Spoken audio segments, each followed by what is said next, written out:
Citadel. I'm saved. Yes.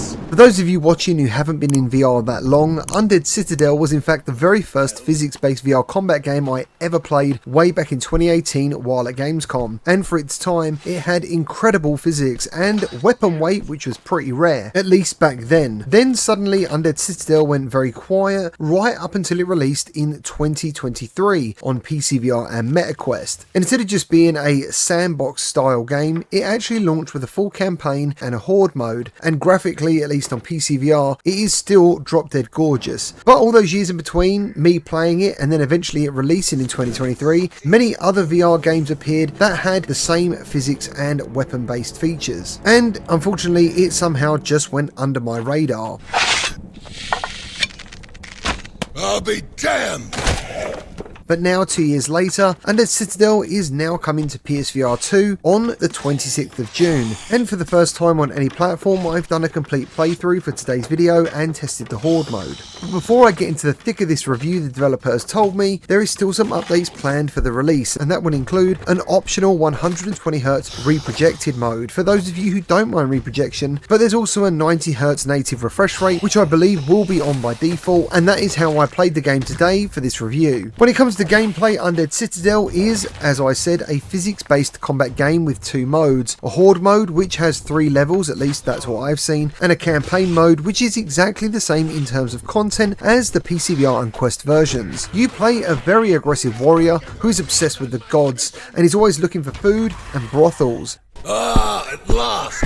The lascivious boar! This must be the brothel! Plus, as a random fact, this is the first VR game I've played that uses the C word in its dialogue, and that C word is delivered with some very good voice acting. The gameplay length for the story mode is around 5 to 6 hours, which sees you take on waves of undead, of which there is at least 8 different varieties, all with different armour and weapons, and some of them are archers. You explore an abandoned citadel and must fight your way to a huge tower surrounded by lightning to face off against the final boss. And if there was any other game that Undead Citadel reminds me of, it's Golden Axe way back on the Mega Drive, because this is a very straightforward and very uncomplicated hack and slash with some light puzzle elements in the form of door switches and padlocks, which are actually pretty cool to mess around with. The environments throughout the campaign change just enough not to overstay their welcome, which is nice. There's the town itself, which you've probably all seen in the trailers, inside the castle walls, a burial chamber, which is an absolute labyrinth, and the castle itself, and the gameplay loop is pretty much the same on every level. You enter very small houses looking for weapons and food where everything is interactable, which is very cool, and the lighting, by the way, is absolutely brilliant. Being able to mess around with fire to light my way around these small and very dark houses has been definitely a highlight of my playtime today. Anyway, then you'll kill some of the horde and find a key.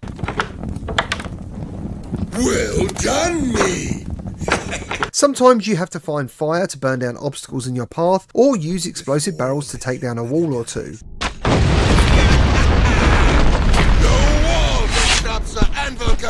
There is, though, one part of the game that sees you retrace a lot of your steps to do something for one particular puzzle, and to be honest, I didn't actually hate it. But overall, Undead Citadel is about as straightforward a hack and slash adventure as you can get in VR, and I actually like it for that reason. It's got just enough other things that you can do that makes checking all the houses and collecting new weapons, combined with the light puzzles, enough to make the 5 hours feel varied enough that I didn't get bored. And I'm pleased to say, even on normal difficulty, I did die a couple of times due to my weapons breaking, which again is pretty cool, and running out of health potions or not being able to find any food. Which reminds me, there is potions in Undead Citadel which we obviously need to discuss, and they do a range of different things when you drink them, and you'll be able to store at least 3 different potions on your belt at any one time. There's the red potion, which is for health, blue that gives you a freeze ability, so when your weapons make contact the enemy freeze and can be shattered, which is obviously extremely cool. There's a green potion that enables slow-mo as you attack opponents, which again is very cool, and there's a purple high damage potion which is super fun and sees you cut through the enemy very easily, but unfortunately it doesn't last very long, but for obvious reasons. And then finally there's a yellow bomb potion that is a grenade.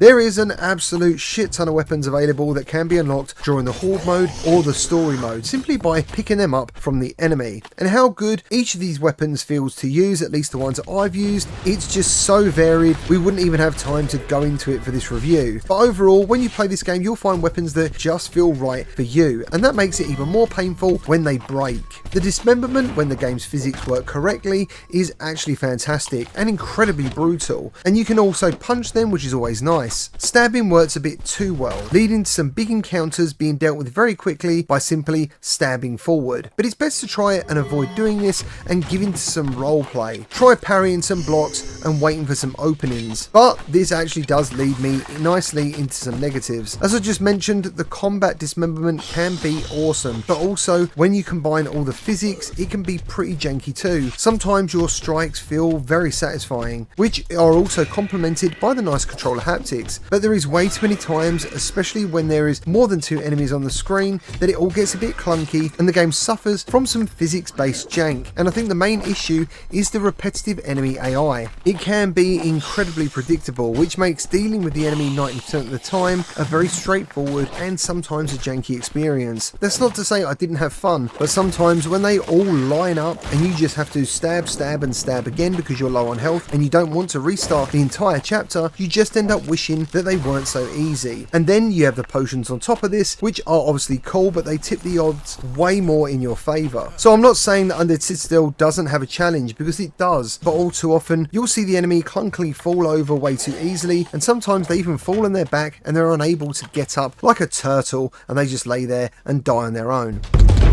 But luckily this doesn't happen all too often, but it does happen. Headset rumble is great, but maybe too much for some people, as it seems to kick in all of the time, shaking your vision. And I think this game definitely needs a toggle crouch option, because holding in a joystick while trying to do the padlocks that are on the floor can be annoying. But obviously that's not really an issue if you're happy just constantly bending down instead. Now it's onto the graphics, and this is a mixed bag. I would say after playing Undead Citadel on PC and Quest, I would say the PSVR version shares more in common with the Quest 3 enhanced version than it does the PC version. But on PSVR2 you do have a super smooth frame rate, but overall the graphics aren't going to win any awards. Sometimes the game looks absolutely fantastic, and other times you'll see some low textures and some broken geometry, and it's also definitely lacking the beautiful bloom effects and reflections that you'll find on the PC version. Now I'm not sure obviously if these can be added later on in an update, but this is how the game is for me today. So with all that being said, Undead Citadel is no slouch, and overall it's a good and very straightforward hack and slash indie VR game, and the price is $29.99, which is about right for what I play today. And there's obviously lots of gameplay to be had with the horde mode, and for those two reasons I give this game